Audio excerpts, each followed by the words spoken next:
Hello and welcome to this special episode of the 90s Baby Show, brought to you by NHS Blood and Transplant. Okay, so today we're going to be diving into a topic that for us, we're not experts in it, but we believe is incredibly important. It's just been Sickle Cell Awareness Month, and whilst anyone can have sickle cell, it most commonly affects people from Black African or Black Caribbean backgrounds. There is an urgent need for blood donors of Black heritage to help treat patients with sickle cell and provide well-matched blood. Plus, the NHS need 250 donations a day to help people affected by sickle cell. Yes, so it's a serious topic and one we need to act on. So today we're going to find out how we can do our things and how you can do your thing to make a difference. Oh, and not only have we enlisted the help of a doctor to answer some of your serious questions, we're also going to be hearing from some famous voices and friends of the podcast who also have a few questions of their own. All right, so today we are joined by Dr Emeka Okorocha. Yes, correct. I'm pronouncing that correctly, Very good. lovely. An NHS doctor, TV star, an author. Welcome, Dr Emeka. Cheers. Thank you for coming. So maybe tell us a bit about yourself, because I know you come from like a lineage of doctors, a lineage. A family of doctors don't sound as good as a lineage. Yeah. Do you know what I mean? It's kind of the Nigerian background. It's like a gene. So like my dad, he works in medicine. He's a consultant in the ONG, and my sister, she's now a surgical trainee. My brother's just finishing medical school. Goodness I'm me. a doctor. My grandfather was involved in medicine. So Wow. yeah, it's kind That's of a kept all in the lineage. family. Yeah. Did you experience, was it like, are you a Nepo baby? What do you mean by nepo Like, baby? Did you get into this like through nepotism, or is it like? Nah, I feel You like earned your keep. I feel like, you know, when you're around something so much, it's kind of what you know. So I was exposed to medicine, I think, at a young age, knowing what my dad did. So like back in the day, I wouldn't really say he pushed us to it, but I'd say him being into it definitely allowed us to have a feeling of it that maybe a kid who didn't have a parent in medicine would have. Does that make sense? Yeah, I think with medicine it's hard to be Be a Nepo baby. because you actually have to study. You have to Yeah. That's the thing. Nepotism only works in certain areas, you know, But to get your you foot could in the still door. finish the bottom of your class. Oh, yeah. But Yeah, if you you finished, you finished. did it. Like, you did it. No, like you can't. If you finish med school, you did it. you have to be I'm sure there must be many medical professionals who want their kids to go into it, and the kids just don't have what it takes. One thing is wanting to do it, being able to do it is another thing. All right, let's talk about how hard it is to do it. So how long did you go to school for? Like, how long did you study for? So obviously you had to do GCSEs, you had to score quite well. Yeah. Then you had to do your A levels back in the day. Score quite well Yeah, in science. Yeah, in GCSEs, everything. You had to score quite well across the board. Really? Oh, wow. I didn't think GCSEs mattered once you... They did, because when it gets to medicine, they track all the way back to what you did in Really? GCSEs and A levels. Yeah, because to get the A levels you wanted, you needed top GCSEs. Right, yeah. And the A levels they generally look for in medicine are the sciences, maths, and then something, you know, a little bit extra, a little bit vocational. So you need to have chemistry and biology, and you need to score A's at least in them. Wow. And then if you were, I don't know, if you were good at something else, maybe you could do language, and sometimes they take that. But I did maths and physics. Oh my So gosh. yeah, so I kind of In just did the A-level. basics. Yeah, basic maths And and you got science. A's in all of them? Or? Yeah, eventually I had to. this is a It was the basic requirement back then. So you had to find something that distinguished yourself to get into med school, because you knew that everyone was going to come with A's. And luckily I had sports. So I was, you know, kind of like sports captain, sports prefect, record holder in a few events in my school and What stuff. events? I did 100 and 200 back Oh, then. yeah. What's your PB? Yeah, I ran 10.9 back then. 10-9. Wow. Look at Yeah. that. That's like 2 seconds out now. Yeah, I know. But back then, it was fast enough to compete for my uni in bucks. No, for sure. 10-9 So, is, you know, that's a good time. It was when you're like 18, it wasn't bad. So because of that, when I went to my medical school interview, I told them what I did. And I said I could do this. And they basically were building a new £60 million sports park. Oh, 60 wow. million. Yeah, they'd Goodness invested me. a lot in sports at that uni, and I'd researched it and I knew it. And that's why I applied there with my CV thing. What was that, East Anglia? East was it? Anglia, Oh, yeah, right. Norwich. Okay. And, Got they were you. like, okay. So they were like, okay, we can get him to med school and he can rep us in this. And that's probably why they took me, to be honest. And I did end up representing them in athletics, basketball, football, and medics rugby. So, Amazing. And Medics rugby. yeah, the medics had a strong rugby team. Wow. Because, you know, a lot of medics come from, private and grammar schools where they play a lot of rugby. Yeah. That's the only reason I knew how to play. Right. Before that, I didn't know about rugby. And how long have you been a doctor for? Now, since like 2016. So a while now. Oh, wow. 8 years. I graduated quite quickly. So as soon as I was 18, I did my 5 years of medical school, which back then was like the minimum requirement. Passed that and then went straight into working. Okay. Oh, With the 5 years, did you have to do a dissertation? Not a dissertation, but we had, throughout the 5 years, we had things called like SSS, selected, I think it was like selected student studies type thing, where we had to pick different topics to do. And then we had what we called ARs, analytical reviews. So rather than do dissertations, we'd take evidence-based medical papers and we'd have to statistically critique them, analyze them. And this happened every year. What was your greatest like, critique? Sorry? What was your greatest critique? I was really into orthopedics, so I was really into like the bones and stuff. Right. So I remember there was a study on like osteoarthritis, which is like chronic joint disease in like the elderly people. And I really went through that study because I thought, maybe one day I can make a change or, make some sort of intervention which can help osteoarthritis, which is such a debilitating disease. You can lead to low back pain, knee pain, joint pain. And when you look at the economics of the NHS, people waiting on the list for hip replacements, knee replacements, people coming to the GP with back pain. And I was like, if I could get something which could, intervene in this, then that could be a big game changer for medicine. So I remember going through that paper and looking at it, and then I actually wanted to do an MRes, a master's in research. I didn't end up doing it in the end because I just wanted to graduate. But you could take a year out and do a master's in research within that degree in a specific topic that you like, and mine was going to be in orthopedics and osteoarthritis. Wow. If you don't mind me asking, how old are you? Take a guess. I'm going to guess, so 2016, you said you've been down since then. I'm giving clues. I'm giving some hints. I'm going to say, how long is med school? Yeah, like that's the question. I think it's 25. Yeah, 20. No, not 25. I'm saying med school's like 25 years. You guys study forever. I'm going to go with, you look younger, but just because you said 2016, I'm going to go with 35. That's what okay. And what about you? I'll say like 36. 30, okay. Yeah. See, I was around the 28 mark. Ooh. So I'm far off from these guys. Okay. I'm going to stick with 28. Oh, but then again. Okay. Ooh. 5 years of med school after school. No, we're looking at But 20. But I'm realizing are we counting junior doctor? Or are we talking about when you? Do you know what I'm saying? Yeah. So junior doctor is like an umbrella term for everyone who's under like a consultant or like a fully qualified GP. Right. So you wouldn't really know. A junior doctor could be somebody who's just graduated and doing F1 at age 19, or somebody who's done all the way to ST8 of training, and they could be 35. Okay. So it's it's hard to tell. All right. I'm gonna look in 35. 35. We're gonna lock in 28. Yeah. I'm looking 28. I'm gonna lock in 33. Yeah, I've gone down just because I'm doing the maths and I'm thinking you got straight into it. Yeah. I'm 31. 31. Okay. All right. Cool. You started early. I was thinking 32. How about you guys? Yeah, 32. 32. Yeah, I was about to say you're probably around my age. Yeah, about that. And where are you based? So now I'm based in Kent and then occasionally in London. Okay. So before I was actually based really close to here in East London. Yeah. About 5 minutes from the studio. But crazy. Yeah, but recently, just this month actually, I've kind of gotten a new job in Kent, so I kind of commute here and there. I'm working in a hospital there, primarily based. But then I also come into London quite a lot. Cool. And whereabouts did you grow up? Oh, good question. I grew up everywhere. So when I came originally from Nigeria, we grew up in like... Oh, so you were born in Nigeria? Yeah, I was born in Nigeria. Okay, cool. Right. Came here when I was young, back in the 90s, you know how it is. Yeah. And real 90s baby though, for real. And then we moved in around Huddersfield, Manchester area. Yeah. Then I was living in Oxford, Aylesbury, moved up to Scotland for a while, then moved to Kent, where my parents are based. So I kind of went to secondary school and what you call sixth form college, whatever, in Kent. So I'd say I'm based there. Up there. Makes sense. All right. Let's dive in it. Let's get to what we really need to understand. You guys all grew up around here? Yeah. Well, not around East, like South London. Are you South? Yeah. Whereabouts? Kennington. Okay, Kennington. Both of us Kennington. All right. Okay. South Central. All right. So pretty much, you guys went to the same school.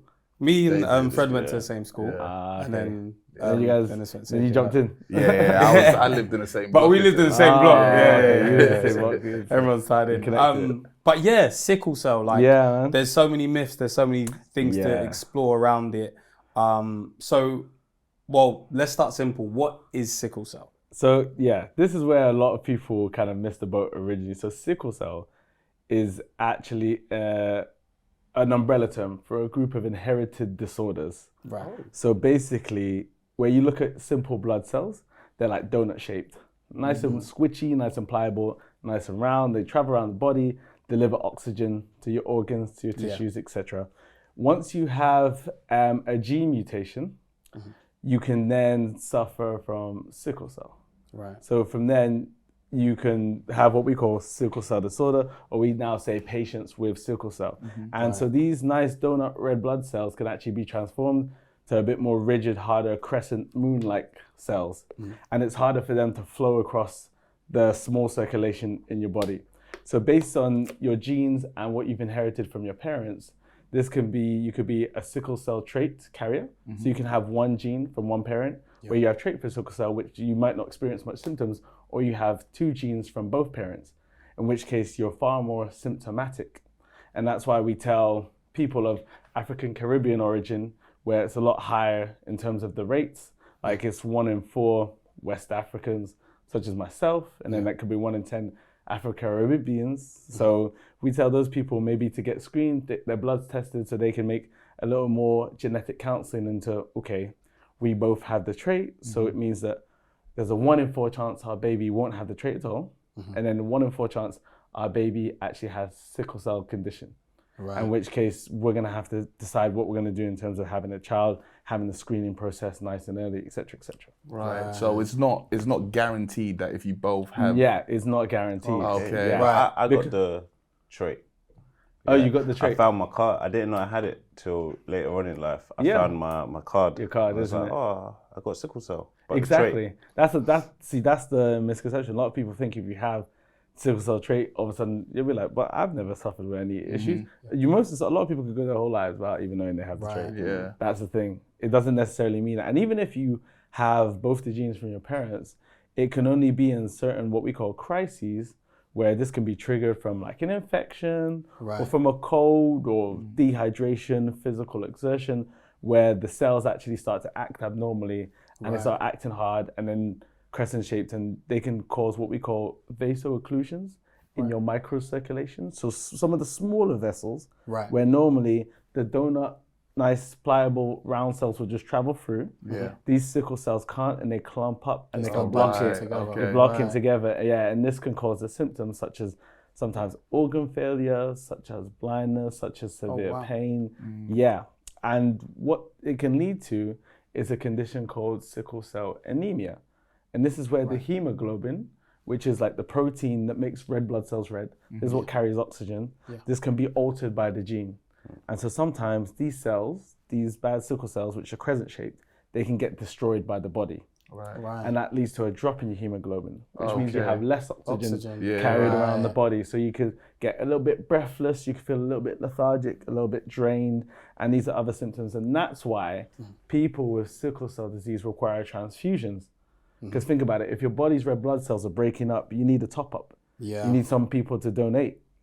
And obviously you need people donating from your ethnicity because they're more likely to have what we call the RO subtype. So the 4 of us are more likely, 10 times more likely to have an RO subtype, which means it's going to be more beneficial us giving blood than somebody who doesn't. Does that make sense? Yeah. This is why we're calling people of African Caribbean origin to come forward and donate. Because this means it's going to be much more beneficial for the actual people who are diagnosed with sickle cell, patients with sickle cell. So with sickle cell, it's not that all of the blood cells are half crescent shape. It's Yes, that, not all of them. Okay, it's just that some of them. Yes, correct. Okay. And you said that is a family of different disorders, was it? Or Yeah, it's a group. So group, sickle cell just causes a group of inherited disorders which can cause the blood cells to be sickle shaped. Oh, okay. So sickle cell anemia is the main one that most people hear about. And that's when you have your sickle cells, which are crescent instead of round donut shape.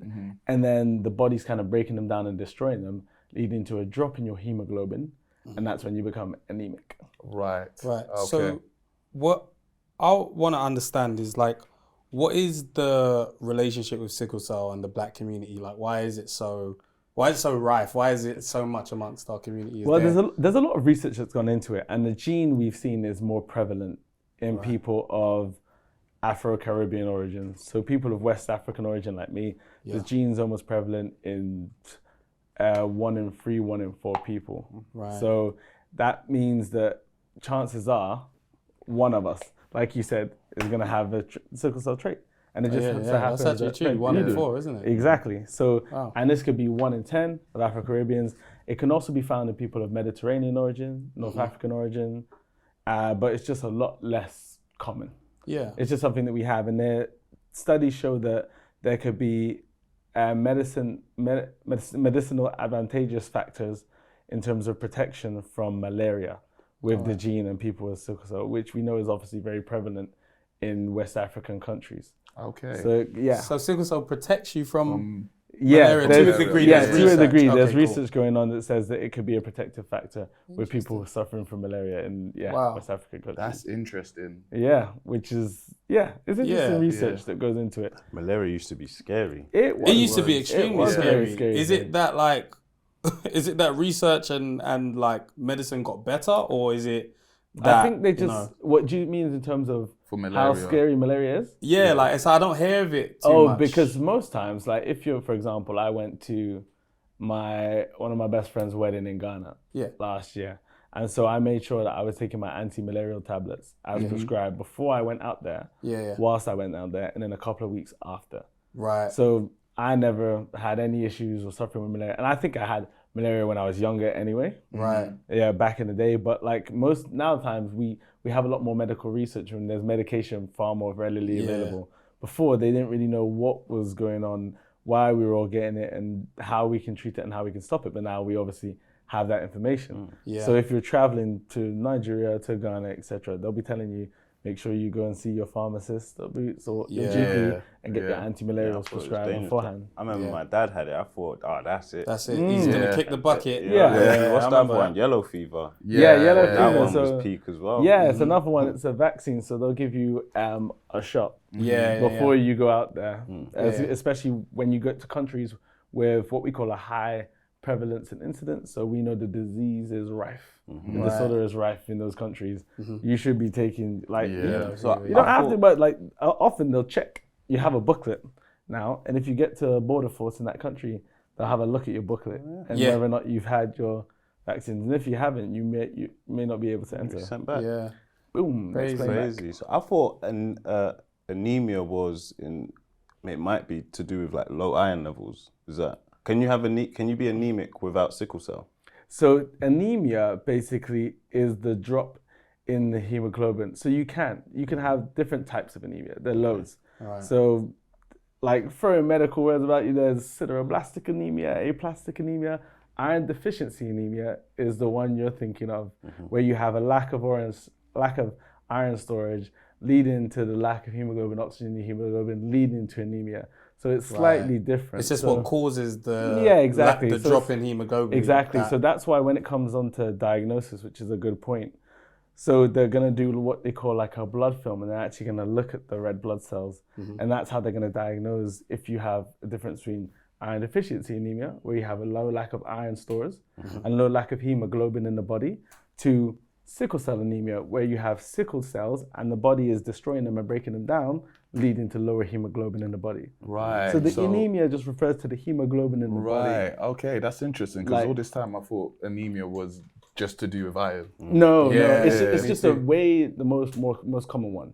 Okay. So iron deficiency anemia is easily the most common one, I think, prevalence in the UK, especially in Caucasian people. So this can be caused by lack of iron store.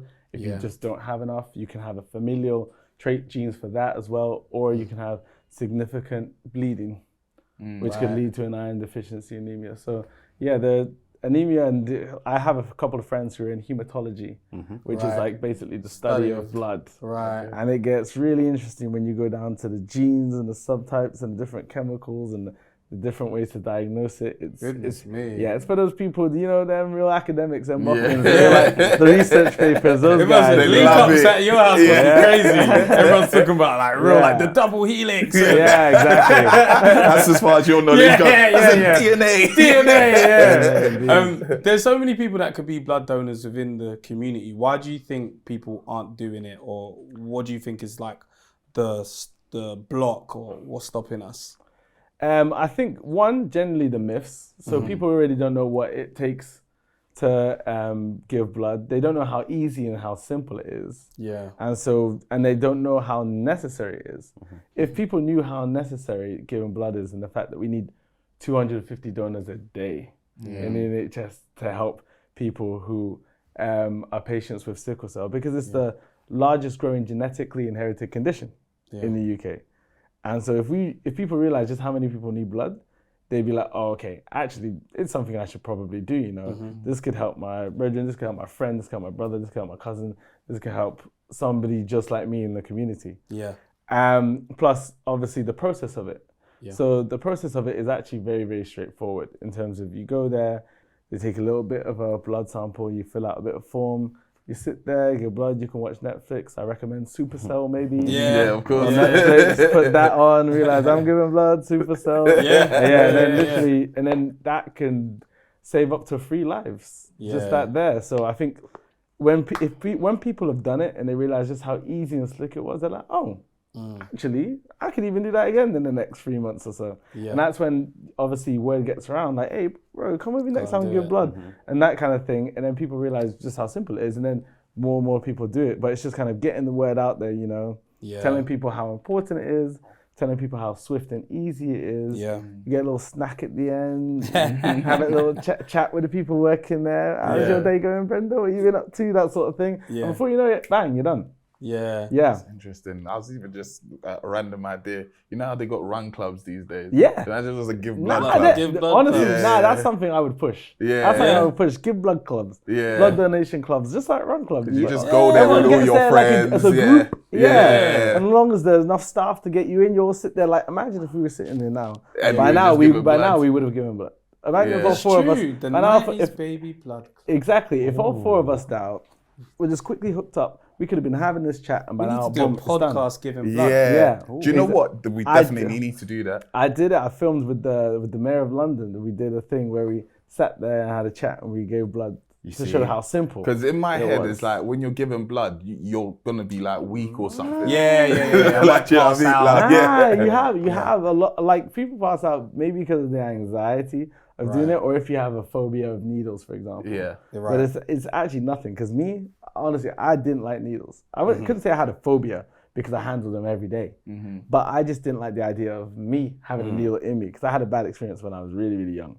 But when I realized just how important it was and realized how much I push it in the community because I know how important it was, I was like, no matter how much I don't want to do it just because I'm uncomfortable, I need to show that even I could do it. Yeah. If I could do it, anyone could do it. So I sat there and I did my campaigns giving blood, and I thought, actually, you know what? Once I did it the first couple times, I was like, this isn't as bad as I thought it was. This isn't as bad as I thought it was as well. And then I saw just how much people needed it, and obviously seeing patients come in. I've worked a lot in A&E, in the emergency.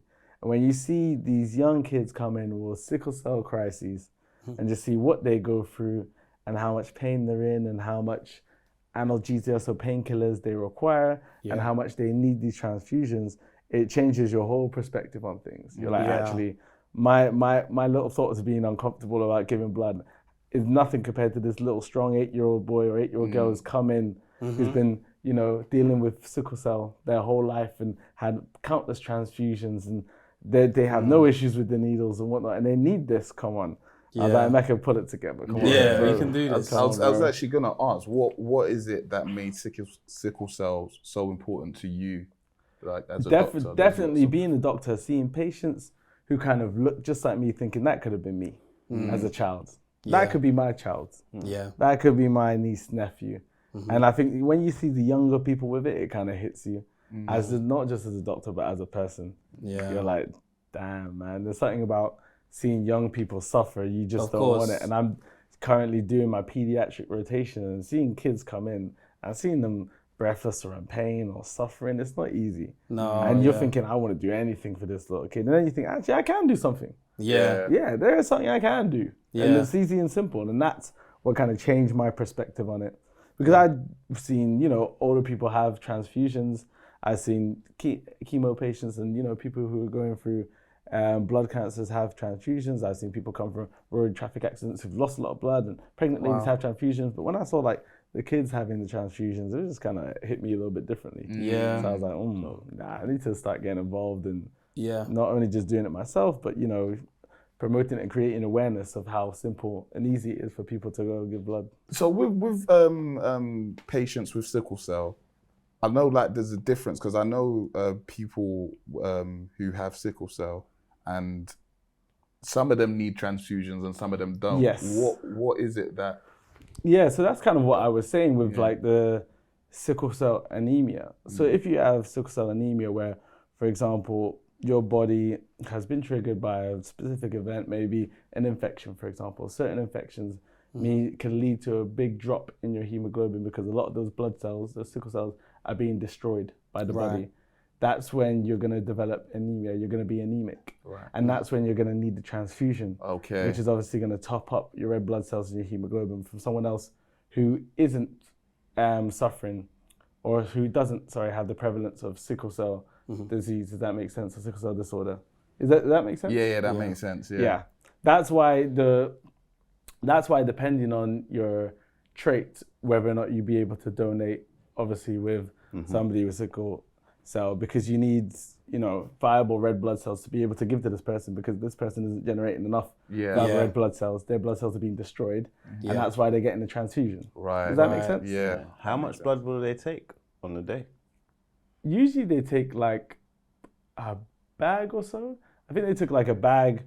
I can't remember in units how much it was for me, but it wasn't that much. Well, I wasn't symptomatic anyway.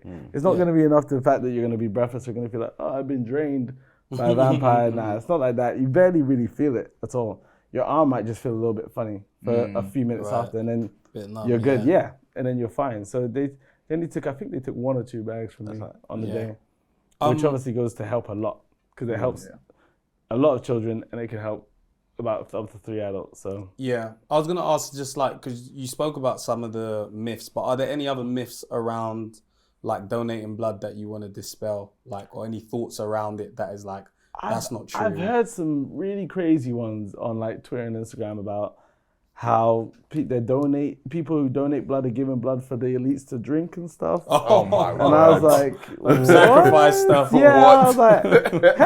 I was like, yo, I've had some Illuminati things in my day, but to be drinking these bags of blood at the back, I was like, nah, that's not how it works. And stuff like, oh no, but the government's gonna have all my details on my blood. And I was like, well, the government, you go to the doctor's government. You got a credit card. So when you're a baby, the government's already blood spotted you and has all the details of your blood. You should know your blood group anyway. I just didn't understand. I feel like people are just making excuses. Not get blood.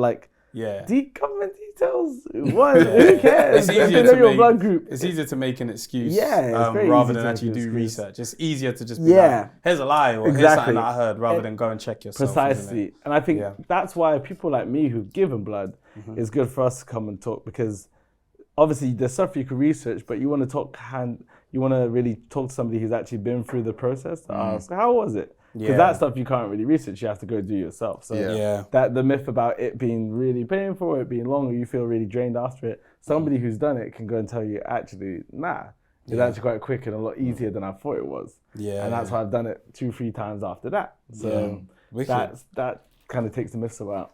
Amazing. We actually have some voice notes from... Before that, oh, yeah. Because in Supercell as well, they had yellow eyes. Is that jaundice? No. I feel like the yellow eyes. Yeah, it's funny. No. That's you're pronouncing it like how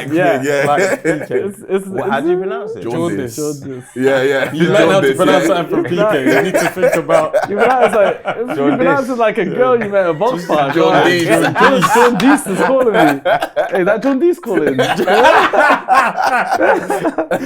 was like, no, but I could see why Ratman made it like that, because obviously. Yeah, having yellow sclera, which is having the white in your eye, is a sign of jaundice, which could be a sign in young babies who have sickle cell. So I kind of like the way they did, the kind of way I they didn't did, know they were actually the way they did a play on connected. it. But yeah, no, I think those yellow rings in your eyes, that's not gonna happen if you have the trait. No, but my eyes ain't that white. I've seen people with some seriously white eyes. And how do I get white eyes? Like having pale eyes necessarily isn't No, a it's not good a good thing. thing. Nah, it could be. It looks good, though. Nah, it could be. It looks it could be having good vasculature in your eyes. So having like the vessel in your eye, having good vasculature in your eyes, that's a healthy thing. Having severely pale eyes could be a manifestation of disease. And having jaundice eyes could be a manifestation of disease. So it's something we look for. Yeah. So vascular eyes is what I want. It looks like you want them vampire Twilight eyes. It looks cool, but trust me, it's not all rainbows. It's not all fun and giggles. Oh damn. So we got some voice notes from some of our friends within the industry and our community, of course. If you got your headphones there, let's have a listen to the first one.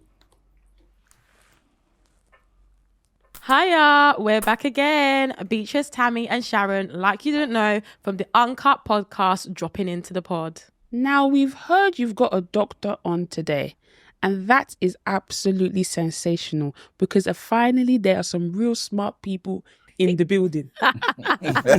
We've actually got a question. Actually, we've got two. Yes, this first one's for the doctor, and we've been discussing giving blood on our podcast, but we want to know, what does it involve? Is it easy to do? We're feeling like it's a good idea, but we want the full picture. Second question.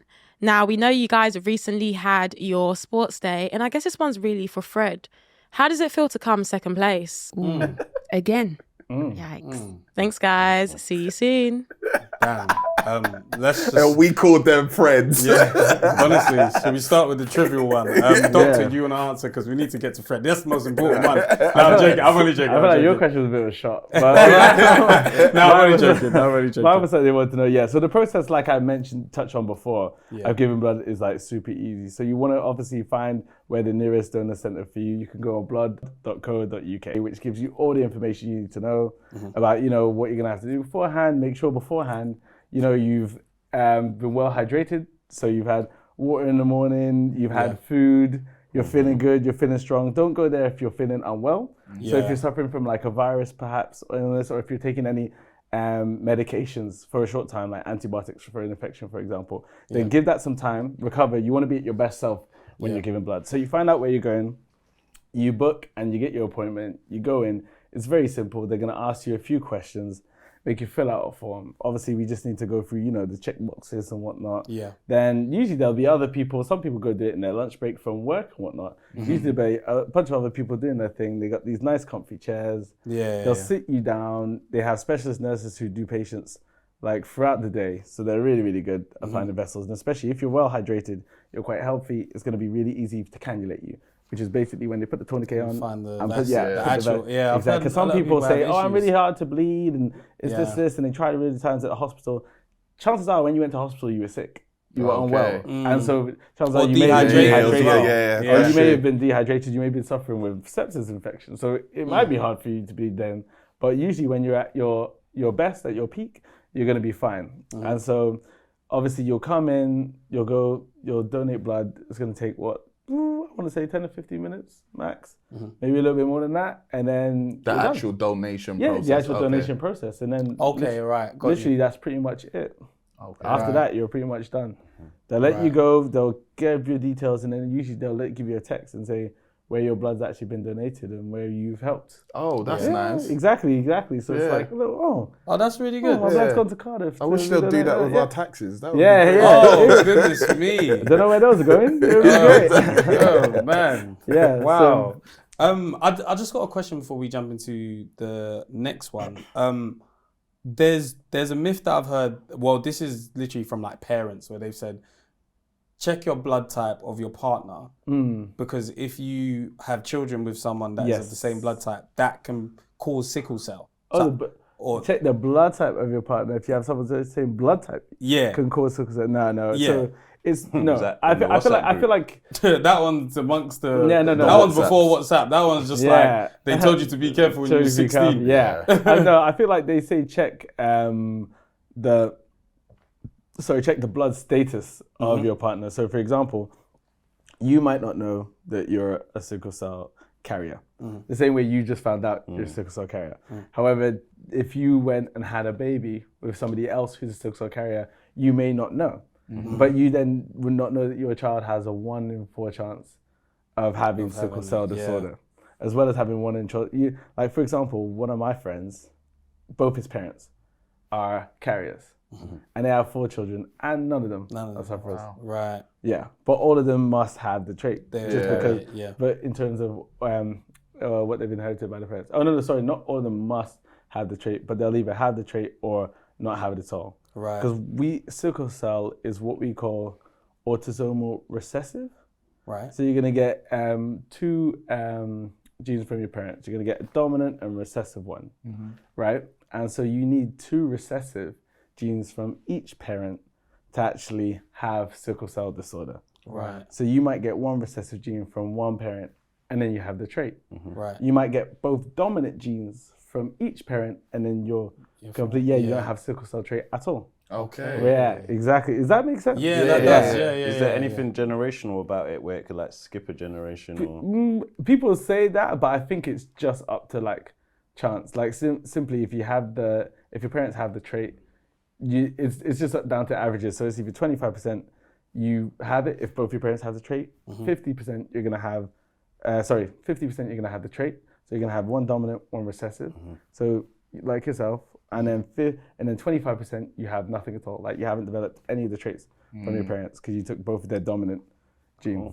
Right. And then those statistics are gonna go down somewhere else. So if you then have the trait and you have a child with someone who doesn't have the trait at all, then you won't be able to have a child who actually has sickle cell disorder. Because you've only got 1 trait, so there's 50% chance they'll be a carrier, but that's it.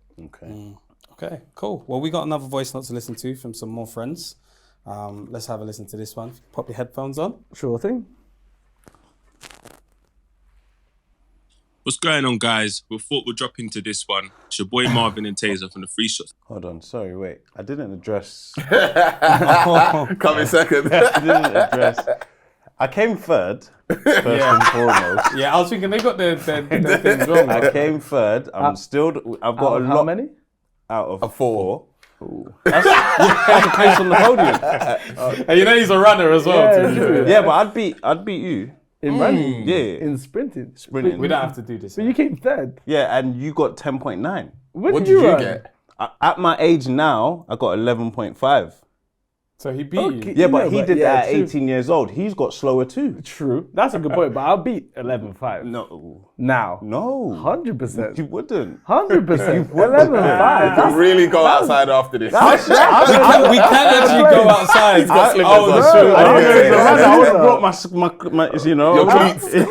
They didn't get you first place the first time. Why did they get you? I What? would have brought my things. I was first place. You thought the 60 million investment was for you. That was just in general. Fair play. That's cheeky, you know. Wow. I Interesting. was on the podium. Next sports day, bring me in. Hey, we 100%. need some doctors there. Bring me in. We need some doctors I'll be there there for medical sure. equipment for this guy. Let's get on to Taser. Free Shots Tequila podcast. But you already knew that. Now, let me tell you something that you probably didn't know. It's Sickle Cell Awareness Month, an important time and one that we've been learning about just like you guys. Now, we understand that you have a doctor in the house, so it's great because we have a question for them. Giving blood is obviously something that can massively help sickle cell patients, but aren't there like loads of restrictions? I've always thought that that's the case, but would love to know what the truth is. And I got one more question for the 90s baby team, especially Fred. I want to know, after a session of donating blood, how long do you reckon it would take you to run 100 meters? No, everybody is on banter. I understand that. Everyone's on absolute banter. I'm faster than Marv. I'm faster than You're Tay. definitely faster than them. Like, You're definitely yeah, you're faster than definitely them. faster questioning than my them. top speed. Yeah. Everybody. It's because you're out there. It's because it's visual. Yeah, that you, yeah. Yeah, it's because you talked Yeah, a you lot and lose then one you lost. race. That's it, Who man. was it that beat you? A few people beat him. No, but I can still beat like 26-year-olds. If they're running beat you. above 11.5. But it depends.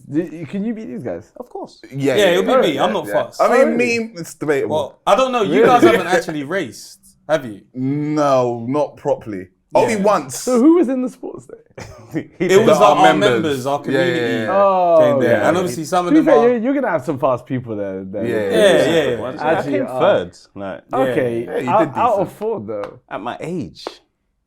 But there were only 4 people. At my heavy.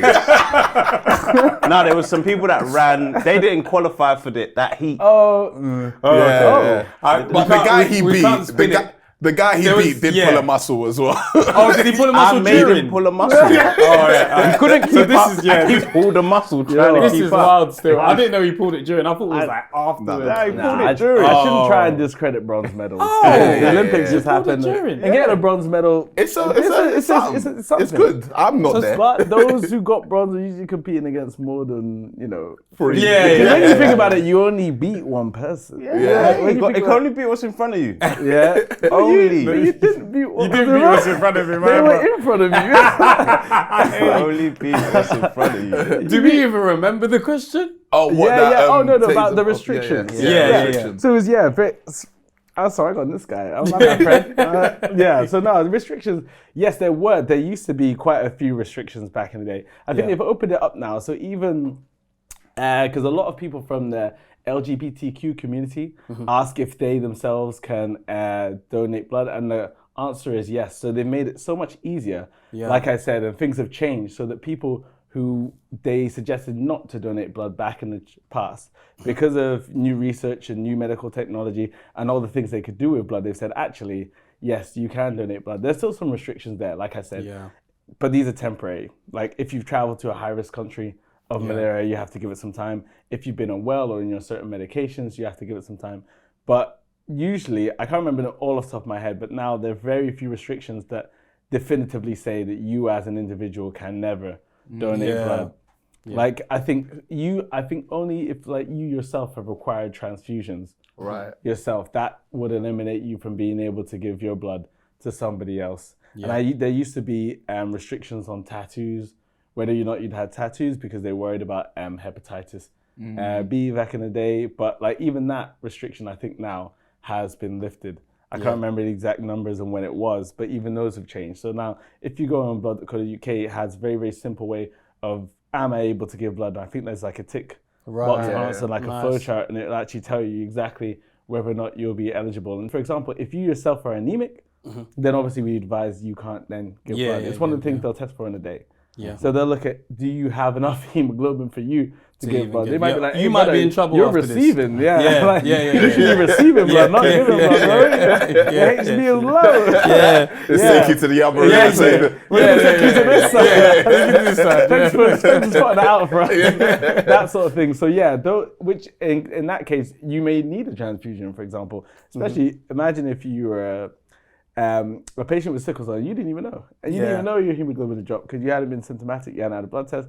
And that actually might highlight it. So you may not obviously be going through a sickle cell crisis, but you might be highlighted to the fact that you may actually need blood in the future. And they might tell you certain things to warn off from, and you may even be started on certain medications depending. So that's the thing. So yes, there are still restrictions there.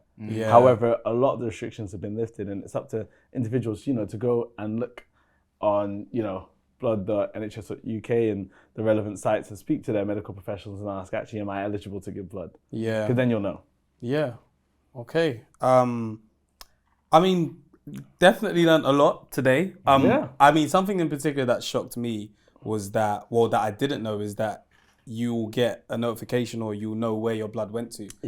I think that's really good because there's a sense of pride, isn't it? Exactly. Like, because I think doing good, so rewardment. I've done a good thing. And when is rewardment a word? Is it rewarding? Reward? Is it? I'm petty. Are we gonna give a doctor a helmet? I would. We've done it. This is the second doctor we've This is done. English. This isn't grammar, but rewardment. Reward. There's a sense of reward. Sense of reward. I think reward. Yeah.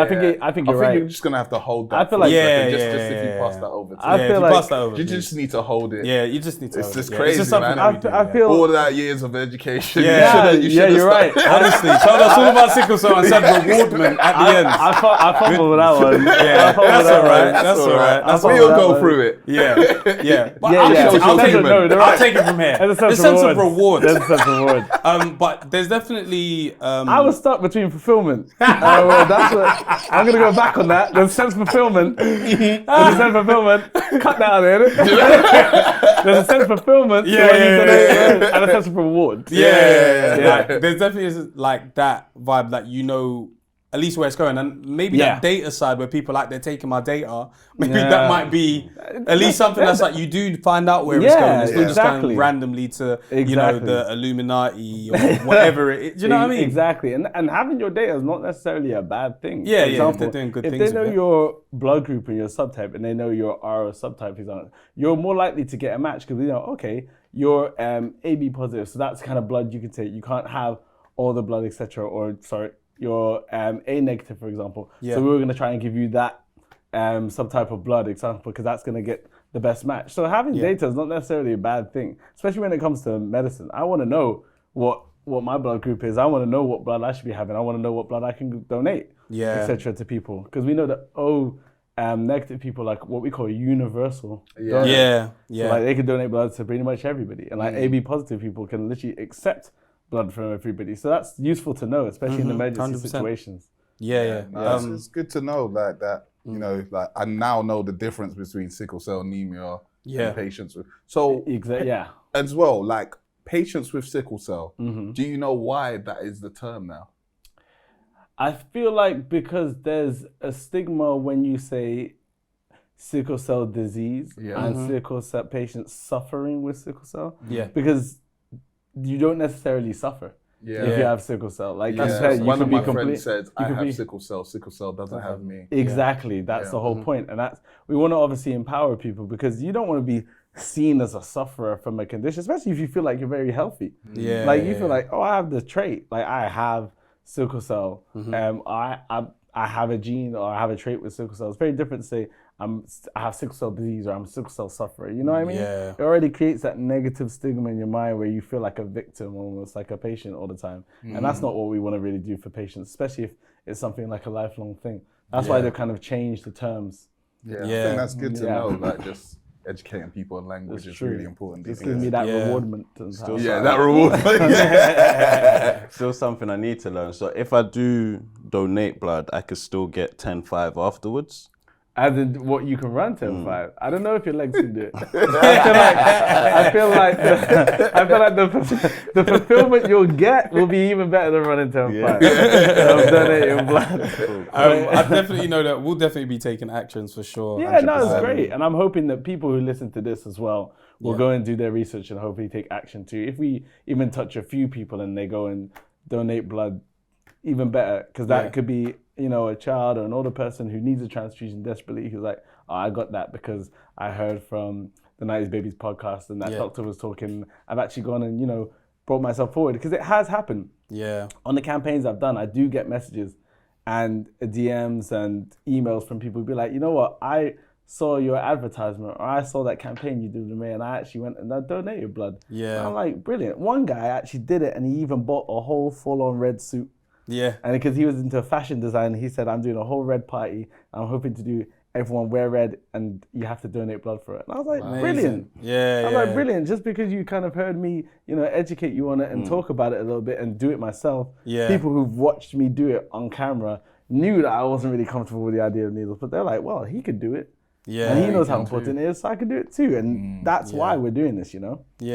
Amazing. Is there any like last messages that you would give to anybody just for our listeners or honestly, I'd say that if you want information, you need to be like going to the reputable sites. These are the sites that are going to have the actual questions, which are peer reviewed by medical specialists, even, you know, more academic than I, who will have the answers for you. I feel like just hearsay isn't good where you actually need information from reputable people. Because you asking someone, a lot of that information might be biased or opinionated. And so people will be like, oh no, don't do that, bro. I heard someone went to give blood and he died, bro. You'd be like, where's your information on, where's the research, where's the evidence on that? So this random guy that you knew, the friend that you knew just died when he had to give blood? Oh, I'm not doing that, bro. I'm not giving blood. I'm not trying to die today.